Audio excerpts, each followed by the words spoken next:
We had a chance to work together on a couple of various initiatives over the years. It's an honor to be here with you up here on stage. And I think for everybody here that hasn't heard the story, would love to just hear a little bit about kind of how you got started in technology and sort of what actually drove that and who are some of the early influencers in that decision.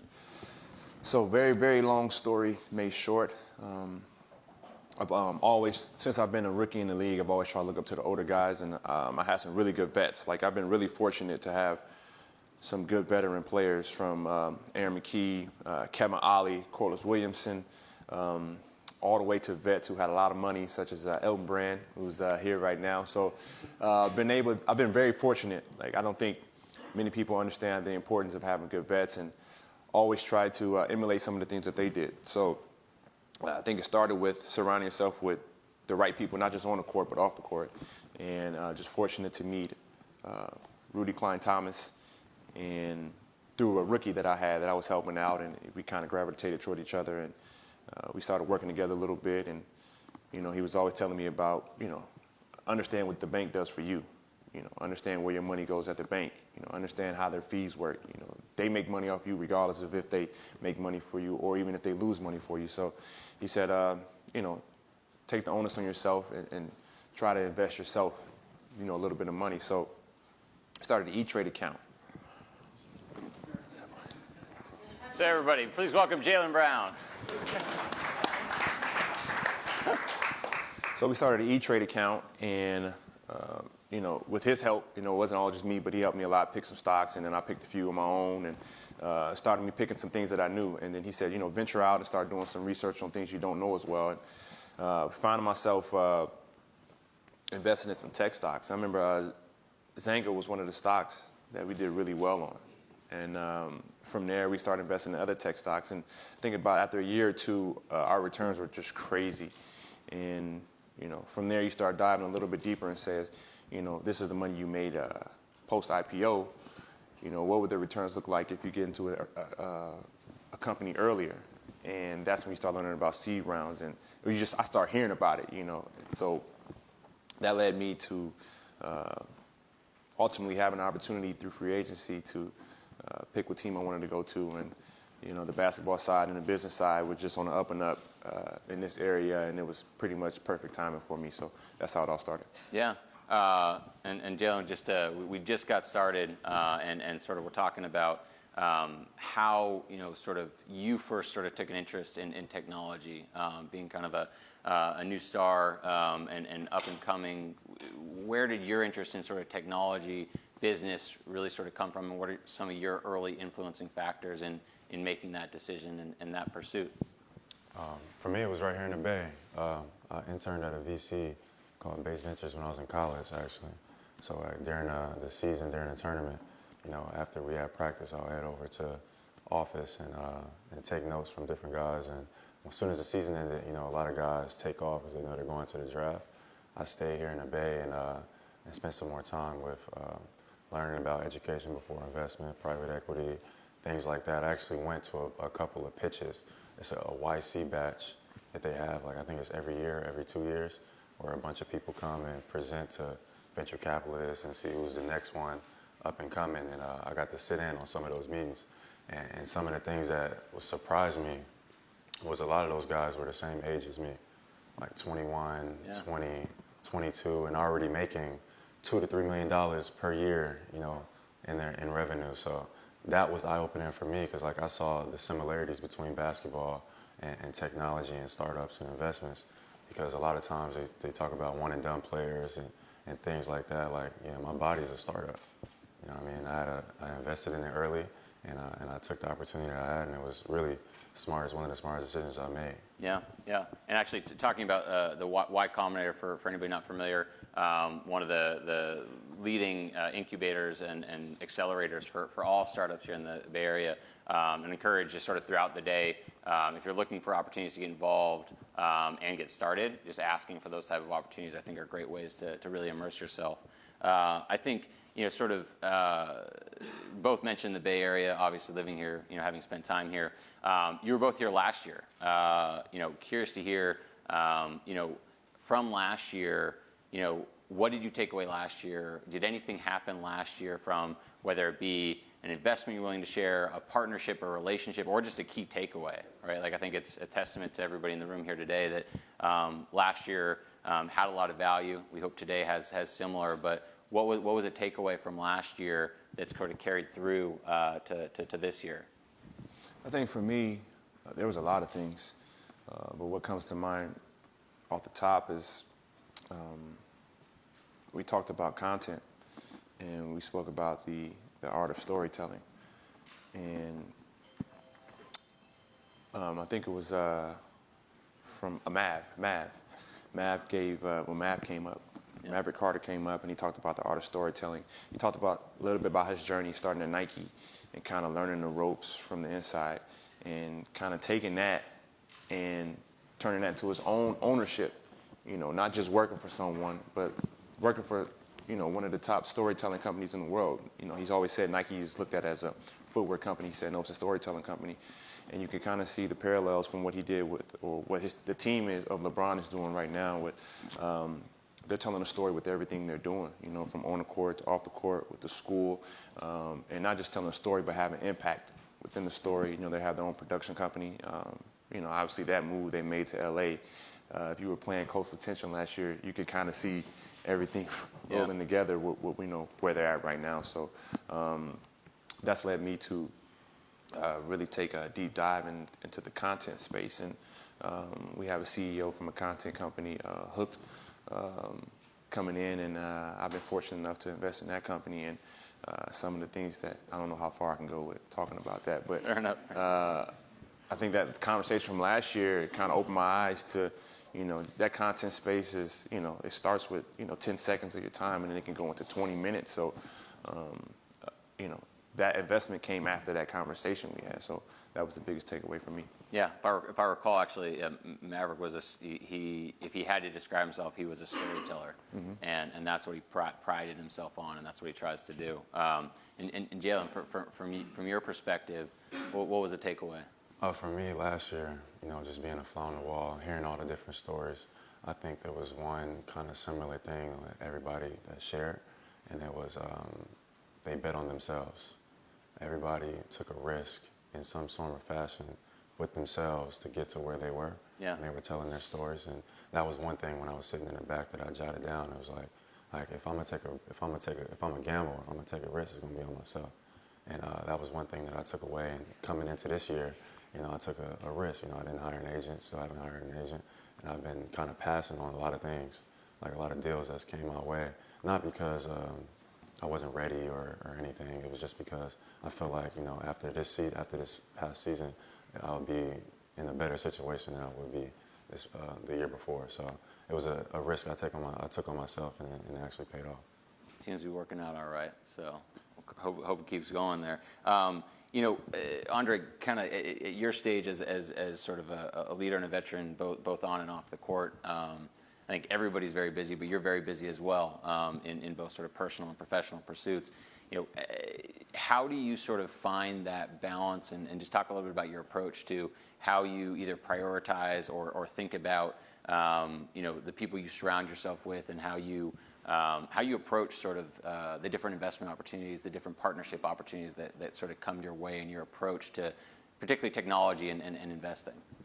I think it's just curating your surroundings and everything that you intake, from everything that's on my phone. I think the cell phone's a big thing right now for everybody, and I'm trying to set up my phone where it kind of works seamlessly with what's going on with my day. So everything that I consume, obviously my wife has scheduled everything for me, and moving things around for her, but she's doing a great job as well. So with the kids, with the family, having the right team. So I have a really good team, from my business partner, I'm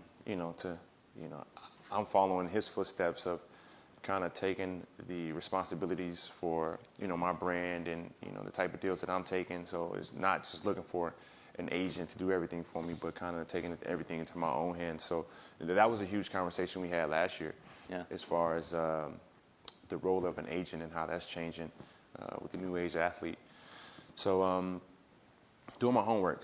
So the things that I intake from articles, Rudy and I send each other articles every day, and any companies that that I look to invest on, or companies that I have invested in, keeping up to date with those. So it's just like I said, curating everything. So I'm up to speed on everything that's going on.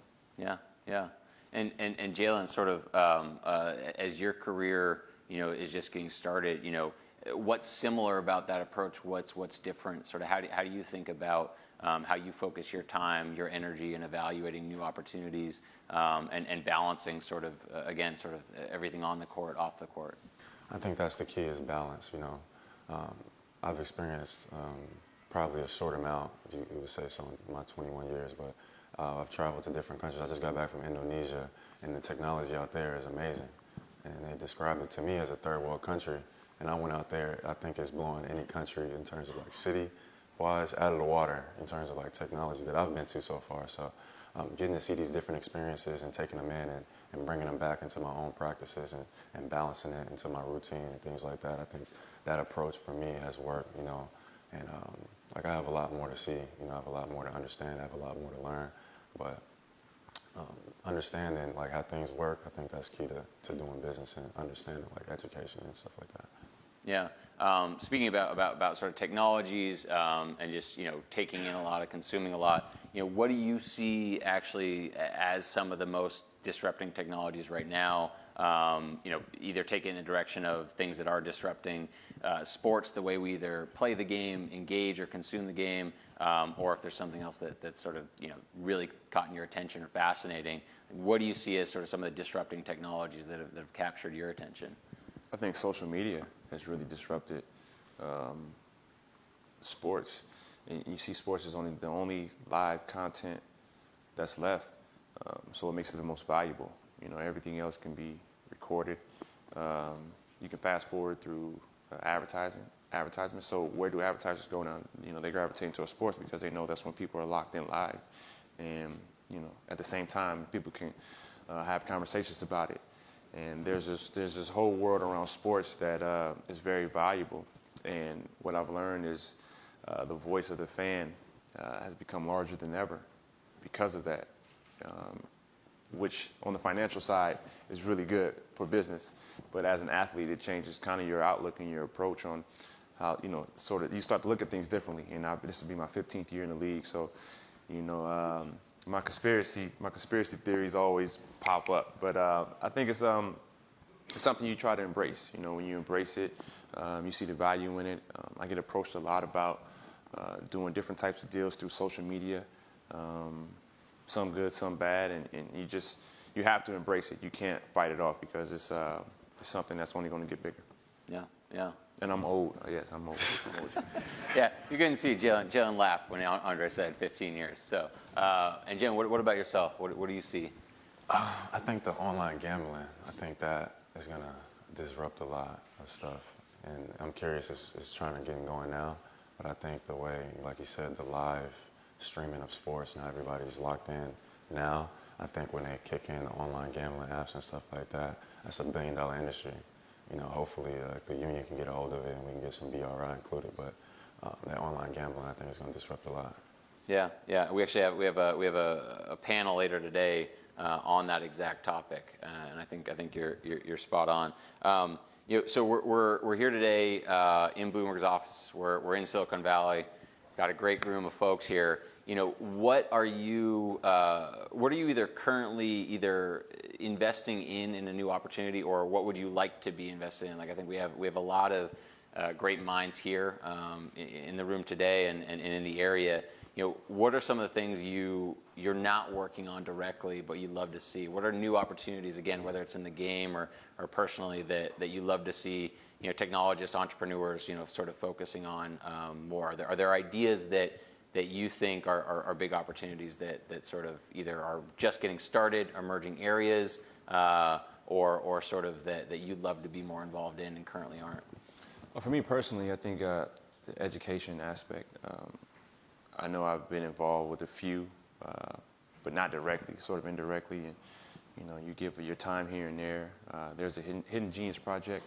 I believe my wife's on the board there, but they do some amazing thing that gets kids from the inner city, African American kids, they get them coding at an early age, and from there they move up and they're actually teaching white kids from the suburbs how to code. That's an interesting dynamic. That's where I want to go next, and I've had a lot of conversations about it, and it's something that when you invest in something, it's kind of like give it your best shot, and wherever it takes you. But the education part, I really want to have a solid foundation laid, and I'm really looking forward to diving really deep in that. Yeah. Jim, what about you? I know that you actually have a wide range of sort of passions and interests, ranging from technology to meditation to sort of social justice. What are some areas that you're looking to get more involved in, or would love to see this community or others, get more involved in? I think education is the future, and he said that, and I'm gonna piggyback on it. I think that would have been my major if I would have stayed a little bit longer in college, but I think education is definitely the future, and in the part of the area, the part of the world that I'm in Boston, I think in terms of like education, I think that's one of the best cities in the United States in terms of all the different schools and all the different names and things like that carry MIT, Harvard, Boston College, Boston University. It's a lot of education in there, so I think developing the youth. I think the youth is like a big leverage because it's the future. You know what I mean? So I think that's a part of the reason why I'm here, being 21 years old and representing a lot of these young guys in the league and things like that, where the league is going. I think youth is a great leverage, and I think investing in the youth you can't really lose with that situation. Yeah. Kind of just shifting gears a little bit here. I think we've all benefited from mentors and influences in our lives. Curious, you mentioned about vets early on in your career, and you yourself early on in your career. Taking a step back, who were some of the early influencers in your life? I think actually it'd be interesting to hear, both in the sort of sports world, the athletes that you looked up to when you were sort of up and coming, or even today, and also from the business perspective. Who are the CEOs or leaders or just influencers that have really impacted you and that you sort of continue to follow because you think you learn a lot from them? From an athletic standpoint, or I should say both, athletics and business, I've been watching Grant Hill's like every move. I think Grant Hill does an amazing job of staying true to himself. Like, he doesn't really veer off to things that aren't really him, even if it's something that can make him a lot of money. And I think he's making really smart moves. He's done some things in the VC world, building a fund, using his Duke connections, at his disposal, whatever he's trying to do or whatever idea he's thinking of. He had a great piece, I think about a year ago, it came out about, how he vets deals and who he's got in contact with. And I think he's kind of like got the Jay-Z kind of like blueprint of things. It's like just keeping up with the trends, not falling behind, keeping up with what's current. But like I said before, staying true to his brand. And you still have the TNT thing. When he's commentating, he's not trying to do too much. He's not trying to be a Charles Barkley. He's not trying to be a Shaq, but he's who he is. And then before you know it, he's doing the Final Four. I was watching the Final Four. I'm like, that's Grant Hill's voice. Like, that has had a lot of power. And you seeing those guys be a lot of influencers. We have a guy here who's just in the movie. My young fella, Aaron Gordon. But he did a movie, and he did it with the whole TNT cast. It was Reggie Miller, it was Shaq, Nate Robinson, but the whole TNT crew. So you're starting to see athletes after they're done playing basketball still carry their brands, and Grant Hill's brand is one that I look up to. Yeah, and speaking of commentating, you've done a little bit of that yourself, actually. Yeah, so. Yeah, I did some golf commentating last week. Okay, all right. A little foreshadowing there. And Jim, what about you? Who is a figure or several figures that kind of you follow and have just been a big influence? I've had a lot, and you see the nowadays athlete changing in a sense, like it's being more modernized for athletes to be able to have other influences outside of basketball. I think that was a different dynamic 15 to 20 years ago. It was like a pushback. Now you see in this era, and I'm happy to be a part of this era, because now, like, you got athletes who are venture capitalists, you have athletes who are fashion designers, athletes who are politicians, athletes who are movie stars, etc.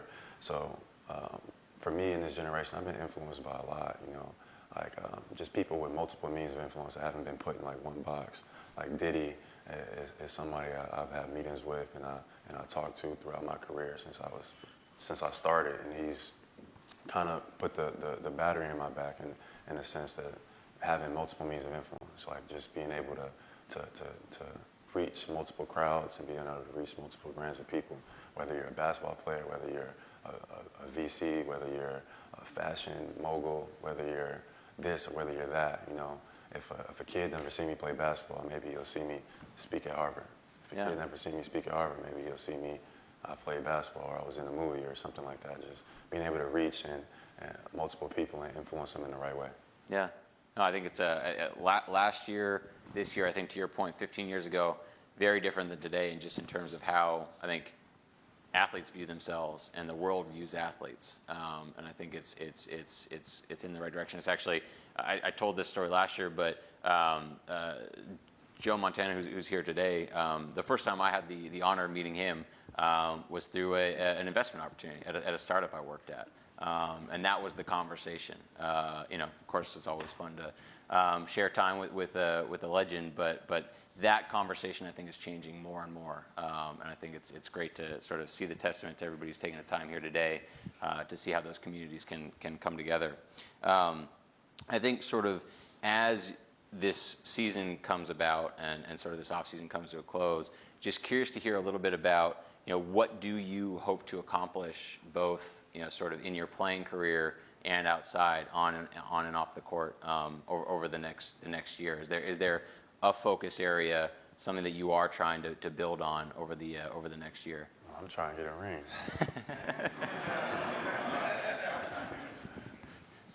This is interesting that we're sitting here right now. Because this could be like June, we could be battling out. Yeah. Right at him. That's a pretty good prediction. For me, it's just, like on the court, obviously, for me, I'm a little bit older, so your career goes by fast. And sometimes I take that for granted. I'm always like, okay, we won a championship, let's go win another one. And you win another one, it's like, all right, that was cool, but you got to win another one. Unless you win another one, it don't really mean anything. Then you get 3, it's like, well, it don't look really good unless you got 4. So you don't quite sit back and enjoy it like you should. So for me, each year that I get older, I try to, really embrace just the moments instead of looking forward. So having fun with my teammates. I'm always trying to teach the young guys, stand on the young guys, trying to bring them up. Kind of like my duty to bring them up like my vets brought me up. So that's always there on both sides. So just looking out for my young guys on the court and off the court, trying to get them understanding. I had a really heart-to-heart with one of my young guys about understanding the business of basketball, and he was like, I'm too young to have to deal with this, and then I had to kind of be the tough big brother and be like, it's on you, that's what this is about. You got to grow up really fast, and you got to cut out the Fortnite. You got to cut out the hour you might spend on social media just browsing, and you got to make the most of your time, because before you know it, it's all over.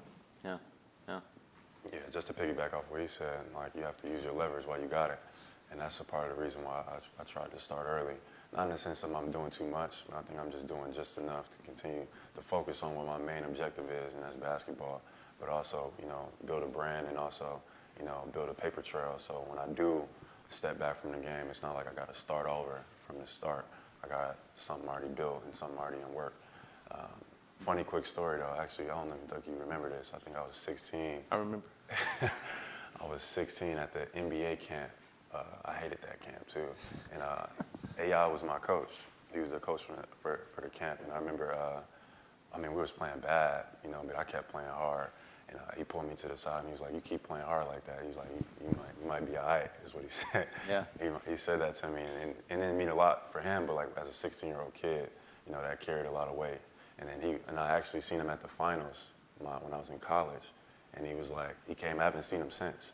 And I'm just standing on the court doing something with NBA TV, and he pulled me to the side then too and said some words to me, and I was like, wow, that meant a lot. And things like that, just giving back and speaking to a lot of these young guys like he said he does, I think that goes a long way. I think as a group, as an NBA, I think we need to treat it like a brotherhood. You know, we got to bring each other up. A lot of times, like guys feel isolated, or guys are doing things like a lot of young guys. It's just like they only want to think about basketball, and nothing's wrong with that, being a basketball player. But it is when to have somebody older pull you to the side and be like, okay, this is what life is about. This is what this game is about. I think it holds a lot of weight. Yeah, I mean, the responsibility, but and appreciated at the same time. So, listen, I've enjoyed the conversation. Thank you both for taking the time, sharing your stories and your thoughts. Quick round of applause, but I appreciate it.